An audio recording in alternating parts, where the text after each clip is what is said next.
Hey, how's it going, everyone? Great to see ya. So, a few clerical items here. Number one, part of my junk over here. We're going through just some storage, moving around at my house, and it's been lasting a while. You know how it is. So, yeah, this is great. I am excited to do a big video here, top five Marvel Champions heroes. We can to discuss that as well. This is all completely just my opinions, my like what I like to play. And honestly, given this list would probably change week to week based on just vibes, just how I'm feeling, honestly, like how it's subjective. It's just, or I don't know if that's the right term. I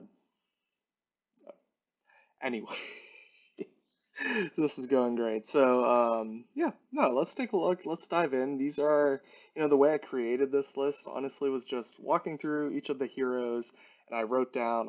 Had a list probably about 13 heroes that I'll give my top five, and then I'll probably cover the rest, which I have prepped up here anyway, afterwards to say, hey, these could have fallen in on any given day.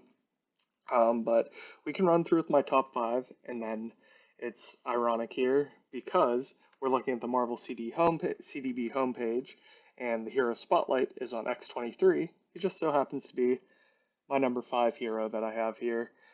So, right, why? Why would she fall into a top list of mine?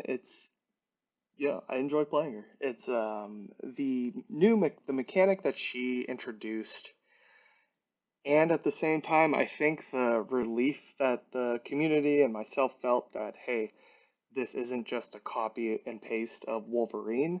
It like really proved that the designers can take a very similar hero and make them very different. And so the X-23 mechanics are awesome, and the different decks that you can create with her are very, very fun.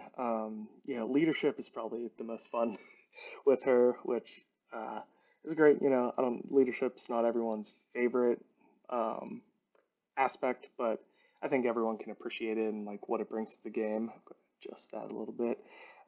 So anyway, let's look at her cards here. We'll look at her hero. If you don't have her, right, she's a 2/1/2 10 hero, 5 hand size. So right after she takes any amount of damage, you get to ready her, and that's just awesome because you can really bump up that attack with the boosts and everything that we'll take a look at here. So, right, what is her? Does she have? Yeah, her actions are you shuffle Honey Badger in her alter ego or the Sisterly Bond event, which we'll get into in like probably two cards here, right? So they've also right fixed the Wolverine silly error or whatever, just overlook that happened with his claws where, you can't get around it. Just put her claws into play. So you get her claws, if that's gonna load for us here. Nice. So, all right, we've got some slow load up right now, but what are we looking here? So we're gonna, right, this comes in play and you get to exhaust it, take 2 damage, and then she gets +2 attack, right? So that taking 2 damage can be the 2 damage that readies her. It can just be, hey, you need the extra damage in general. So at minimum, you can flip up attack for or thwart for 2, take this damage and attack for 3, right? So you can do that every turn. Well, as long as you have the health, you're thwarting for 2, attacking for 3. That's already very powerful. Um, and so there's a lot of ways to heal her, and her right recovery anyway is huge. She has 6 recoveries, so similar with Wolverine, you're wanting to take damage. It's just fun. What really makes her fun and kicks it off too is when you're able to get Honey Badger going, because as we look at Honey Badger, after she's taking any amount of damage, you're readying X-23. So there's really cool builds just based around Honey Badger, boosting her up, right? Because she only has 2 health, but right, you want to continue keeping her alive, and she has ways to do that in her deck, but you can build around that. So just like the Honey Badger intensive decks are really fun to play with her. We have her other cards here. Let's see. I kind of going through this wanting to prove if it's in my top five, I should be able to look at some cards and let you know what I like about it. But Animal Instinct, right? Zero cost. This is another part that brings her into this list for me is her cost curve is so unbelievably low. Like all of her cards are just zero ones and twos, right? Honey Badger's going to be the most expensive card I think you find in her deck, along with some other two costs. But Animal Instincts, when she makes a basic thwart, you get plus X thwart, where X is equal to her attack. Right, so that's cool. Now you can, thwarts an issue or schemes an issue. You can swing for one, take your damage from the claws and ready up. And now you're thwarting for four. So that's pretty cool. Claw Mastery. So this is a perfect card in her deck, right? It's one cost until the end of the round, right? So that boosts whatever could happen in the villain phase, but she gets +2 attack, and her attacks gain overkill when Honey Badger's in play. I guess I don't really think about that last part too much, but now, right, you're doing 5 attack, or with that card Animal Instinct, you're doing, upwards of what, 3, 4, 5, 6, 6. You could do 6 thwarting. That's crazy. So, anyway, yeah, Claw Mastery is a good card. Right, so it's just like she has fun ways to boost her stats. Do that, and then she has her regenerative longevities in her deck where you're healing damage from between her and Honey Badger. So, you're keeping Honey Badger alive, you're keeping yourself alive. Because it's fun taking damage with her during this. So, keep it moving on. Crazy enough, though, it just might be how my hands have fallen when I've played with her each time, but I never really used Sisterly Bond. But Sisterly Bond is when Honey Badger thwarts, add X23's matching power to Honey Badger's power for this use. Cool. Yeah, that makes sense. I just I don't find myself ever using that card, but it's a very good card. You're boosting attack, boosting thwart. And then Sisterhood, this is where for some whatever reason I feel like Sisterhood's always at like the bottom of the decks that I build. It's crazy. It never comes in early enough. And so, right, this you're exhausting Sisterhood, discarding an X23 card, and then you go grab Honey Badger. Right? So you have ways to go get Honey Badger, you have ways to keep her alive, you have ways to do all the functioning items that this deck is supposed to do and have a good time doing it. So, and then she has her upgrades and such that come in that are crucial for her. So, right, you get +2 hit points, and then you gain Retaliate. I forgot that this gains Retaliate. This card is crazy. Yeah, so her Adamantium Lacing. Now you have Retaliate and Piercing. I forgot about the Retaliate. That maybe she's number one now. Kidding, but no, that's a really good card. Adamantium Lacing. Grim Resolve, you're exhausting this card, taking the damage, generating a resource. So that's another way to just get you ready from taking damage. Yeah, I forgot too the if you boost her defense stats as well, right? Like you can defend during the villain phase and then ready if you take damage. So that's pretty handy. The killer thing though is when you don't take damage, if you're defending for 2 and you're like, obviously they're gonna ping a damage off me and they just get a 0 boost. Anyway, so pain tolerance, as I say that's a good, right, like tip with her when you're playing is that if you get a one cost, not a one cost, if you get a one attack minion when you're playing X23, just keep that minion. Like that's it's tough for me to do because I just like keeping the board cleared. But if I'm playing, I don't know, having that minion be able to ping a damage. No, wait, that doesn't make sense. Is that? I'm thinking this out right now because I feel like I've done that with X23. I guess it's like backup if you thwart or if you defend and don't take damage. Yeah, that could be it. That's what I'm thinking. It's if you build a high like defensive deck, so you are defending all the damage from the villain, then that like minion can ping off the one damage and then ready you. That's what I was thinking. So anyway, that's I'm thinking of I think a protection deck that I played with her that helped. So yeah, what campaign tolerance after you play that here's your healing. When you play one of her cards, you heal identity. And then lastly, puncture wound. So this is just toss that onto an enemy. It gets -1 attack, and then it takes 3 damage. That's a cool, just set and forget it kind of card. Or you can literally forget that it's there, like I probably do, but after you set it down. So yeah, so anyway, that is number 5, X23. Talking about it makes me want to go play her right now, so that's cool. So number 4, we'll bring it up, is Cyclops. So we get another X-Men wave kind of character here.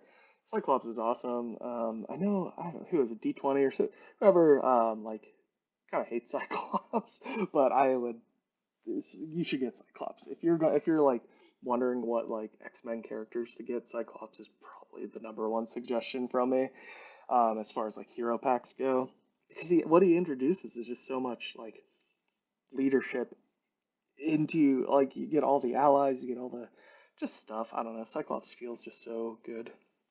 So anyway, when we look at Cyclops, right, he's 2/1/2, 10 hit points.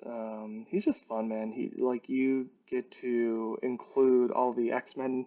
So yeah, that ability to take any X-Men ally and then add it to your deck just makes such a fun time. Like it, especially the I think there's a 50, what is it, 50 Shades of X-Men deck that's just really fun to play. But in other aspects, he's fun as well. So Cyclops, right, his shtick is that he's the leader of the X-Men, so you can get any X-Men in there. And then now, like, more and more tactic upgrades keep getting introduced to the game. So now you're throwing tactic upgrades in, and you're adding those to your hands, and you're getting more cards out of that when you're an alter ego, and then you're able to attach more down. So that's his Cyclops stuff. His cards here are going to be Phoenix, where she comes in and does this. You get to choose a Cyclops card, add it to your hand. So this is helpful if you're trying to sort of finish and you want to grab your Optic Blast or your whatever it is, the big blast card. Or if, like, I think typically if I play Phoenix, I'm grabbing his thwarting card. But that's her. You get your right classic like Cyclops visor down, and I feel like when I play, I typically ignore this card, but I shouldn't because there's so many places where I'm like, I want to use this and I don't have the extra resource to do so. But yeah, that's his card. I feel like every time I play it too, his obligation comes out and takes it from me. But anyway, Field Commander. This is a card, right? In multiplayer, you're taking the first turn because then that allows you to go ahead and set down your tactics. So if an enemy is going to be taking extra damage each turn or each time, right, you want that on the beginning, like the first person who plays him, or losing damage. Either way, card, that's the part that I think of the most. But that lets you like set up your tactics, and right, it feels tactical, right? It's like, yeah, okay, we're playing 4 people. I'm gonna plan this out, start it out, and then continue along. So anyway, now into like his card, like usable cards. None of these are his tactics. That's right. Um, Exploit weakness. This is, I think, the only one that you have to pay a cost for, but it's now increasing the damage each enemy takes by each attack by 1. So that's, there's a lot of synergy with that throughout the Marvel Champion stuff, especially if you're playing multiplayer and this comes in, it's over, man. Like, so if someone's playing an aggression deck too, that's has like the just multiple attack cards, it's pretty crazy. So practice defense is the other one. This one, this one's always the like kind of one I jump out and like use as a resource, but it is very handy when you're having an enemy lose -1 attack. Especially, I think when you gain, if you have that field commander, minions gain permanent for these, so you can just toss out a minion, and if they only have 1 attack, you don't need to worry about them. So it kind of cancels that out. Priority target. What else we got here? This is, the fun one, the one you want to grab and use because you're getting to draw 2 cards. And then his full blast. This card's awesome. Finishing a game with full blast is one of the most like rewarding feelings when you're playing Marvel Champions. At least for me, it's like getting to just blast 11 damage with your optic blast is it's a fun time. I like the card art on this a lot as well, but Okay, so his other cards already has Ricochet Beam. This is going to be his, you know, area of effect damage here. Tactical Brilliance is honestly, one of my favorite thwarting cards in the game because you're removing 3 threat, and then you don't have to. It's not remove 3 threat from a scheme if that removed the last threat. No, it's just remove 3 threat and then go choose a tactic card and add it to your hand. What an awesome card! Like I think not winning hand, the Masked Hero, one of the I don't know. There's so many awesome Marvel Champions creators out there, but I want to say Masked Hero. Um, is the gentleman's name who was making like top 5 attack, top 5 thwart cards. You should go check those out. I skimmed through it honestly, but now I should probably go watch it. But anyway, honestly, Tactical Brilliance would be in my probably top 5 like thwarting events. So let's see, and then so those were all his cards, and then right, and then in this like deck too, you get Beast, and man, I can't imagine playing X-Men without the Beast ally. I use him so often. He's like I feel like I use him more often than like Nick Fury or anything like that. He's just always there for me in leadership. So that's Cyclops. That is number 4. I love him so much. He was my first playthrough video that I ever did, and he was right. It was like I was playing him, and I was like, I can make videos. I was like, I like playing this so much. Maybe I should like film doing this because he's making me enjoy this game so much. And like, I was just so excited when the X-Men came in. So number 3 coming in, or yeah, number 3 we have Mr. Captain America, Steve Rogers. Um, just the just OG. This is probably a big part of Captain America being up here as well. Is that it's probably what I like mastered the game with, or not mastered. I learned to play the game with Captain America comfortably, right? Where I was like, oh, okay, I get the rules, I understand things. That came with Captain America, because he just like adds just enough to where it's just a little bit of everything, right? The meat and potatoes, just he has it all. So he's cool, doing a Captain America deck. I feel like he's probably the hero where you could have the most amount of difference in like what aspects people would say is their favorite because people love protection Captain America. I really like leadership Captain America. It's fun doing the Avengers stuff. It feels thematic. Aggression's really good. Oh my goodness, thwarting's really good. He just does it all. It's crazy. So yeah, Captain America. Um, Maybe spoiler for a future video that I do, but he's um, probably my number 1. Or have I already done this video? Anyway, my brain's not working right now, but oh yeah, I did do this video. I did a video previously of like the top 5 heroes to introduce your friends to, and he's got to be number 1 on that list. He was like teaching someone Marvel Champions. Captain America's the number 1. Yeah, I can't believe I knew I had like I was like, is that video coming up or did I do it? I did it. Yeah, go check that out. But kidding. But Captain America's number 3 on. If I were to go play him right now and like do a campaign with him or something, he could be up number 2, number 1. Who knows? But he's just such a good time. So right, the and because I was doing this when I was learning to play, something I never took advantage that I probably should and probably would if I played him more now would be the I can do this all day where you're discarding and readying. I was always just kind of ignored that I think when I originally played him, and he was still the best.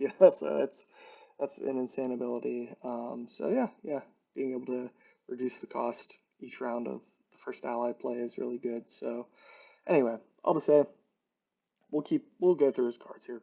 Um, Agent 13, right? She comes in, just blast schemes away, so she's pretty cool. Fearless Determination. I get like this is one where I get surprised if that when I see people playing this, if they don't keep this in their mulligan in their like starting hand, or well, yeah, I don't know. Or yeah, the starting hand, or just like in general, if someone doesn't use this, I'm like, you need to use it because it pays for itself, right? You use Fearless Determination, you get the card back, but then you also get +1 thwart. So it's like always use this card as a Captain America tip. Never let this go to waste. So Heroic Strike, just one of the awesome, like if you're learning what event attack cards do for Marvel Champions, this one's awesome because you're dealing damage and you're stunning an enemy. I feel like this was the first time that I was like, stunning enemies. This is a pretty powerful tactic here. So yeah, just like stun locking and stuff. Really, I feel like the term stun lock, the first deck that ever used that or something, probably was a Captain America deck. Um, so then you have a shield block. You're just straight up blocking damage. And it's great. So um, I feel like that is interesting. I feel like with Captain America, if I'm thinking of Spider-Man right now, I like always use Spider-Man's flip block all damage event.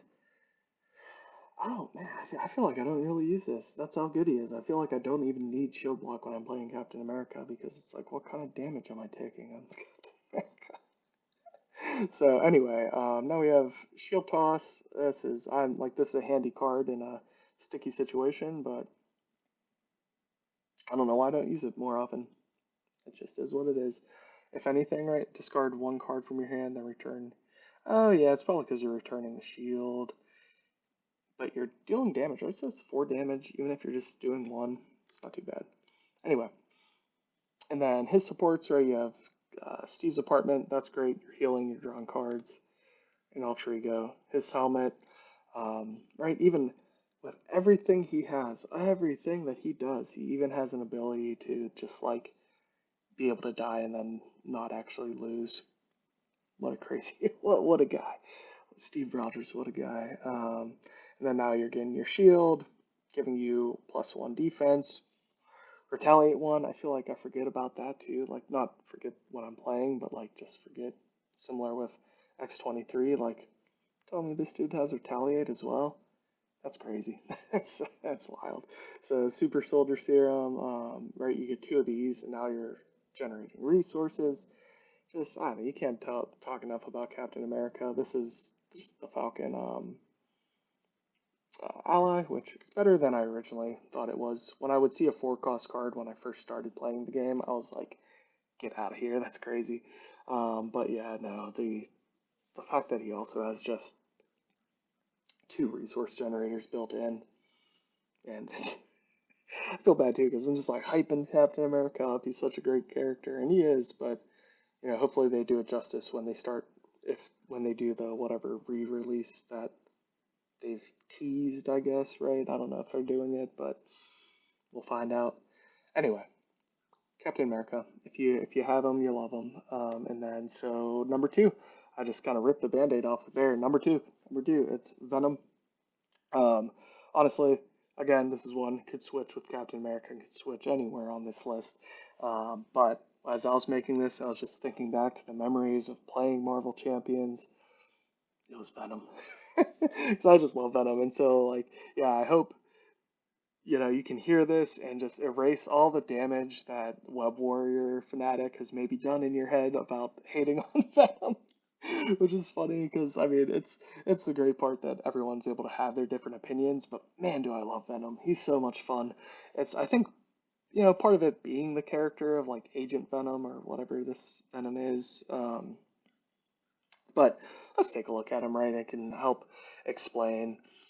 Um, so Flash Thompson, right? The annoying part, I will agree, is just give it to Web Warrior there. When discarding to find a weapon does like stink a little, like quite a bit because unless you're bringing more weapons in, you could really get romped by like not being like drawing a weapon and then just not having weapons ready to go, and now half your deck is gone. But hey, that's what you pay for one of the best characters in the game here.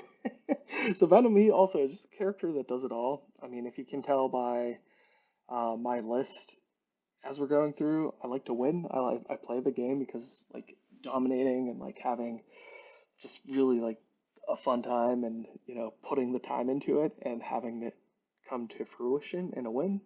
is great. It's a good time, and that we'll see why that's ironic in a minute here, but Venom's great. So right, you can get one additional weapon upgrade, and then this is what I when I first fell in love with him. I was like, you can take a damage and generate a resource. That is crazy. That's awesome. So that it's like right, he has a built-in clarity of purpose. They probably saw like, man, that's a really great ability. We should make that a card. And so anyway, maybe we can credit Venom for that, or probably everything in this game, honestly, probably comes from like Lord of the Rings, like originally, so that card's probably a Lord of the Rings card as well. I'm getting way off topic, so Venom, let's look at his cards here. He has 1 thwart, 2 attack, 2 defense, 12 hit points. Oh, alright, and we're back. I need to not use Snagit when I film these videos, but it's what I have right now, but man, this thing crashes every time I use it. So anyway, let's see, where were we at? We're at Venom. We're looking behind enemy lines. 2 cost, removing 3 threat. If you paid for this using only mental resources, confuse an enemy. Boom, he has confuse. And then he has stun in his kit with the grasping tendrils.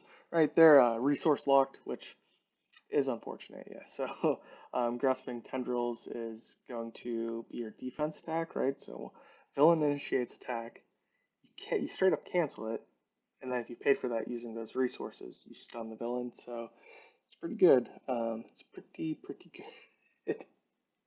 But I like, yeah, it's like I do wish it didn't have the resource like lock on it. That's fair enough, but that's a good card. They're just good. And then now we're coming in with his events here. So 0 cost event, you search your deck for a weapon upgrade, add it to your hand, shuffle your deck. Right, so this is just making sure you get your weapons upgrades as soon as you can. Then we have Run and Gun, which is a 3 cost card. Hate the cost of it, can't blame you there, but readying him and then each of the weapons upgrades, it's pretty useful, honestly. So we have Run and Gun, we have his Savage Attack. So now, yeah, what is Savage Attack? This has extra stuff too. Oh yeah, you can gain Overkill. So this is a 2 cost 5 damage card. I feel like I'm not really using Savage Attack that much, but like what I am using is, his resource generation, his other cards, his everything he comes with, and then his supports here. Project Rebirth, awesome. You're getting to exhaust that to draw a card or heal 3 damage. So this is, it's almost a. I yeah, I mean, I'm pretty sure I like this more than Aunt May, which Aunt May gets all the love. She deserves the love too, but right with this card, it's the same thing. Your alter ego, you're healing 3 instead of 4 damage, but you can also draw a card. So that's like, it's better Aunt May if you ask me, but is what it is. So Project Rebirth comes in, and then that card you gotta love getting down. And then right now we come in and see his multi-gun. So he has his gun here where you exhaust this, and now it's just so versatile, right? You're dealing 2 damage to an enemy, you're dealing 1 damage to each person um, uh, engaged with the minions, right? So this is kind of a tough eliminator, and then or remove 2 threat from a scheme. So it's pretty handy, if you ask me.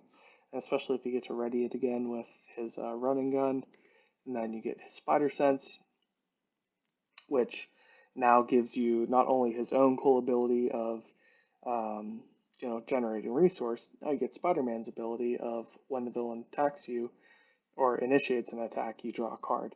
But it does come with a 2 cost to use that, which I think is a little like 1 cost too high. Probably should be a 1 cost card.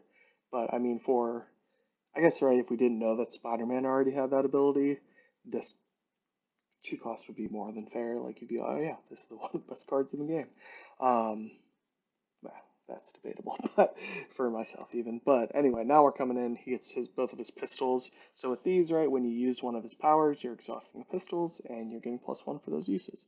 So now you're getting those down pretty early, and you're getting to use that every time he swings or every time he goes to fort. So it's pretty good.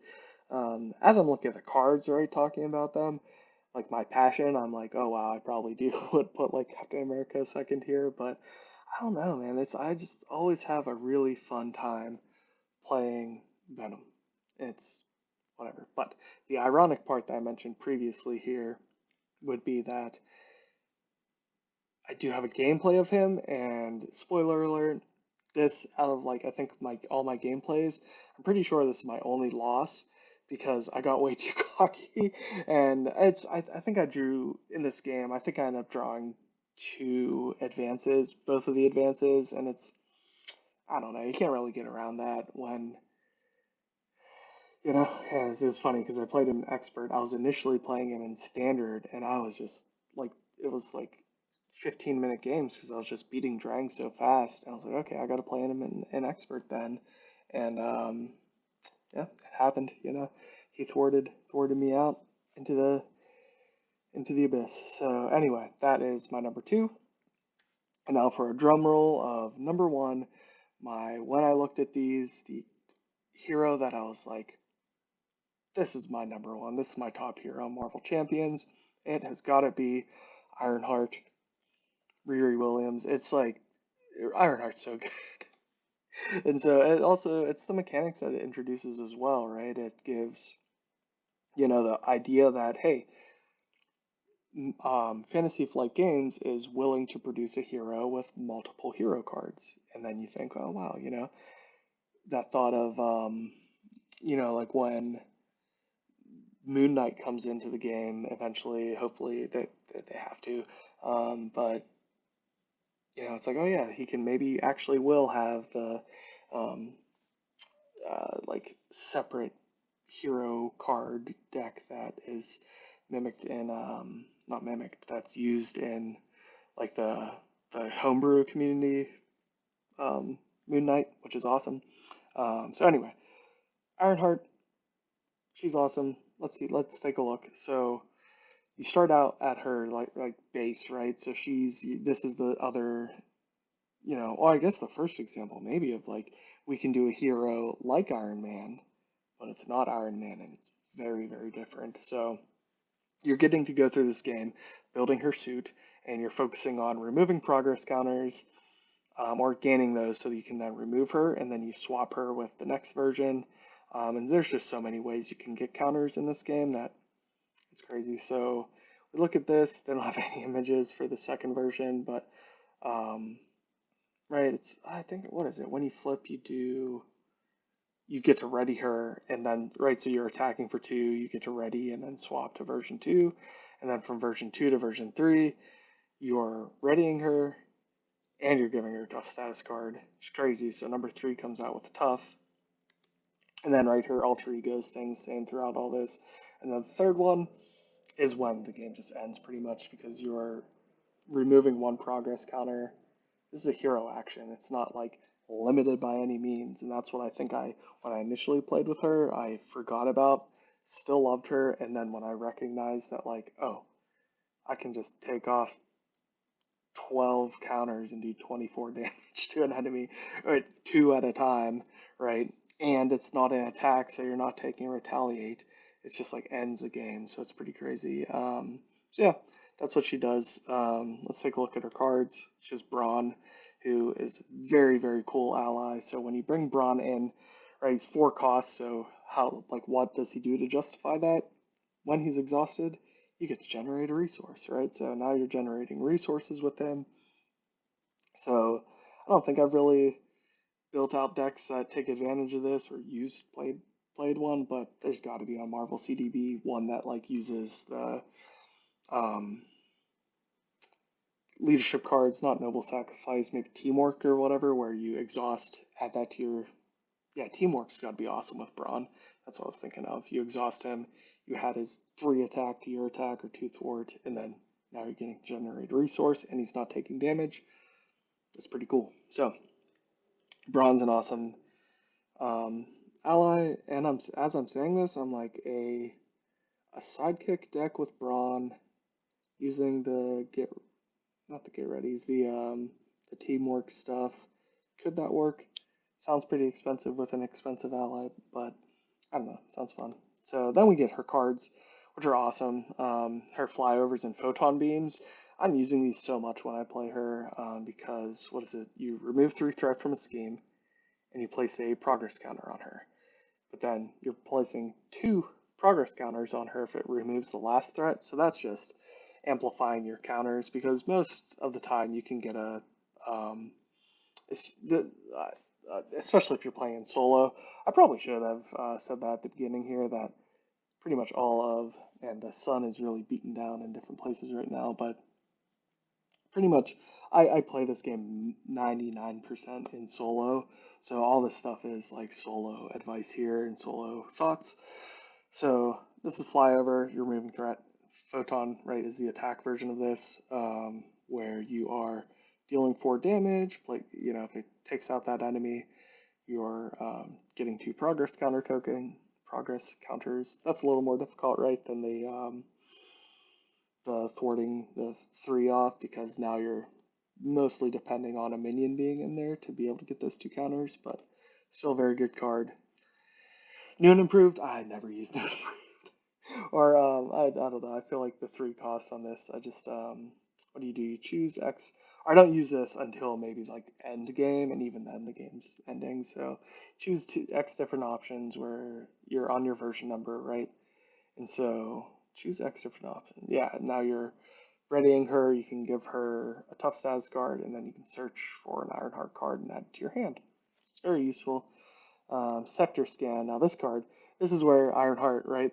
It's my love for her still like probably puts her at number 1 right now. But this card, like Captain America, does not have a bad card in his deck. Sector Scan. This card just stinks, man. I just never use it. Although maybe I should take that back. My gameplay previously when I've played her, I never used it. My gameplay as I've played more has evolved over a couple years, so maybe I should give this another thought, but let's read it. Reduce the cost. Yeah, so if you're in version 3, this costs nothing. And then until the end of the round, you may look at the top card of the encounter deck at any time. Okay, so yeah, now you're scrying that top card of the encounter deck. I don't know. Still, I don't to use a card to do that. I don't. Yeah, I don't like Sector Scan, but either way, whatever. Stroke of Genius. This card's awesome, right? It's her resource generator. It's only, a resource of 1, but when you're spending it, you're getting to place a progress counter and draw a card. That's a nutso card, so those are really good in her deck. You get, right, I'm sure 2 of those, and then Ronnie Williams comes in. Yeah, 2 of those. Ronnie's awesome, where, right, you get to put her down, and now you are healing, which is cool, but most of the time it's just like you're placing those counters. This helps, Ronnie helps so much early game. And so, all right, then we get Tony Stark AI. This card's great. This is another one where you're just like cruising through your deck and you're getting the cards that you want. And then she has, oh my gosh, how could I forget about these? My goodness. So, Proton Blasters, you're getting 2 extra hit points, but then when you're in your 3rd form, now you're exhausting that and you're dealing 3 damage. Just, boop, 3 damage. Same with Propulsion Jets. It's right, like this one's way. Propulsion Jet's my number 1 that I would get down, but yeah, you exhaust that, boop, 3 threat, gone. There you go. It's awesome. So yeah, she's just so powerful. The thing, what can't Ironheart do is wild. I have a gameplay of her going through with Hela, so go check that out. It's a fun game. So now we can get into the honorable mentions here, the ones that in any given day could sneak into this top 5 list. Um, Based on how I'm feeling, how recently I've played them, maybe, who knows. But number 1 here, we're going to look at Ant-Man. So Ant-Man, he's really fun. We're not looking through all his cards. We're just going to name these off here. But Ant-Man's awesome. He was, again, one of those heroes that contributed to me. Like, I see it as kind of like stages of Marvel Champions where I get the core box, I'm playing that. Captain America really takes over. And then, like, Venom, I had a Venom phase. And then things like, there's, yeah, Ant-Man was in there. These are like the big heroes where I was like, yeah, I want to play this all the time. And Ant-Man was one of those. So he's really fun. The flipping mechanic and the 3 different sides was really cool. So you get Ant-Man. My next one was Rocket Raccoon. Rocket originally was number 5 on this list, and then I just ended up moving it around. But I always enjoy playing Rocket. I think I also really love the Guardians of the Galaxy movies, and so this helps with it as well, just playing Rocket because it's very, very thematic where you're tinkering and you're making your weapons and you're doing stuff with your weapons. It's a good time. So Rocket, and then Cable. I mean, this one might just come in from just how strong Cable is, and like I said, I like to win. Don't want to hide that about the game. I like to get a W here, so I'm trying to block the wild sun's like glare that's happening here. But anyway, we're about to wrap up here. So Cable's here. What else do we got on here? We have Spider-Man. Can't make a list without at least mentioning him. Um, Really good hero, really like fun, very thematic. Shout out Web Warrior, go see the Web Warrior Fnac videos. If you're watching me, you know Web Warrior, you watch Web Warrior. So that's good stuff. And then we had Captain Marvel, another core set hero she's one of my favorite introductory heroes to introduce people to. And then we get Doctor Strange, who, another one where I feel like D20 just hates the powerful heroes. Not joking, but he talks plenty about that stuff. But I get, I don't know. I hear people say why they wouldn't like Doctor Strange until I play Doctor Strange. I'm like, nah, he's just such a good time. He's so much fun to play. I always have a good time playing him. So Doctor Strange could be on that list. Groot's a sneaky like. Um, I don't play Groot that often, but yeah, I think it was because of, when originally I was told that Groot was not great, so that just kind of stuck with me, but don't listen to the haters. Groot is great. The shield deck that I had, I have a playthrough with Groot using a shield deck, and that was insane. That's such a good deck. It's not a idea that I created. You can find it on Marvel CDV, like Groot Shield, which this was before the latest update and whatnot, so who knows what that deck could look like now. And then last but not least is going to be War Machine, which I was very surprised to see that War Machine is, I think, the next hero up that is very difficult to find and is being sold for, $100, $200. That's like, I don't know, because people hate War Machine. I don't know why he got bought out, but it might be that he just didn't get produced as much. But anyway, I love War Machine. He's like, I always hear negative things about him and like the ammo counters, blah blah blah. The ammo counters, I don't. The ammo counters always work for me. I don't know what you're talking about, but completely joking. But they do work for me. But I just have a good time with them. I like the character War Machine. I like War Machine, so his stuff is fun, and I always have a good time when I play him. So, let me know what you think. If you have a list of your own, let me know. Definitely, please like and subscribe below. I should start doing that at the beginning of videos because, shout out to you if you are watching still because that's awesome and I really appreciate it. So thank you again. We will catch you guys later. Let me know what you think of the list.